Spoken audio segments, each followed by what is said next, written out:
President No, and yes, there are many recognitions coming at us for the end of the school year. We have more next board meeting and the board meeting after that. So for our State of the District Board report tonight, I would like to point out that we had several schools in the last 2 weeks that did bop ball. This happens to be some students over at Matos. We also had students at Senate.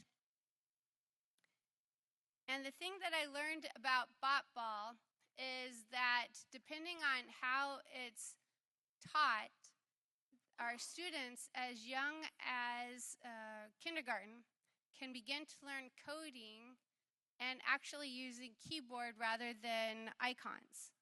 And the thing that's important about bop ball is if it's done in the way that I observed, the students are able to determine through trial and error and through teamwork the best way to make their robots maneuver through the required maps. And that translates eventually on their career path towards skills that will definitely enhance their employability and also their leadership in whatever career it is that they choose. And it is for this reason that bop ball is something that we are continuing to invest our time and energy in.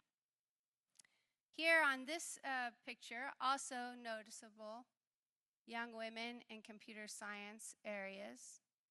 We have our students in the eTech Academy, and they are sharing with me their irrigation model that they created with the intention of providing personalized irrigation tracts for small farmers.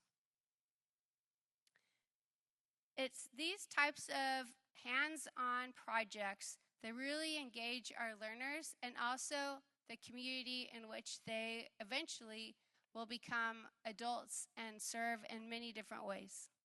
And this is what also increases our average daily attendance. You can see as of today, the average daily attendance across the district is just over 95%. And this is our average daily attendance as of today for each of our schools.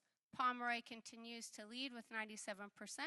We have several schools who are closely behind them with over 96%, and every single one of our schools has made progress in increasing their average daily attendance.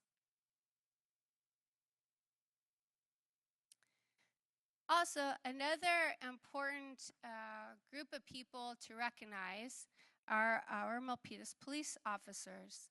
And the week of May 15th is National Police Week. It coincides with Memorial Day because, like Memorial Day, it's an opportunity for our police officers to pause and be recognized themselves, as well as to recognize those who might have fallen in the line of duty. And I would like to point out in these pictures, we have our Chief of Police, who is doing career day at at Calaveras Hills High School.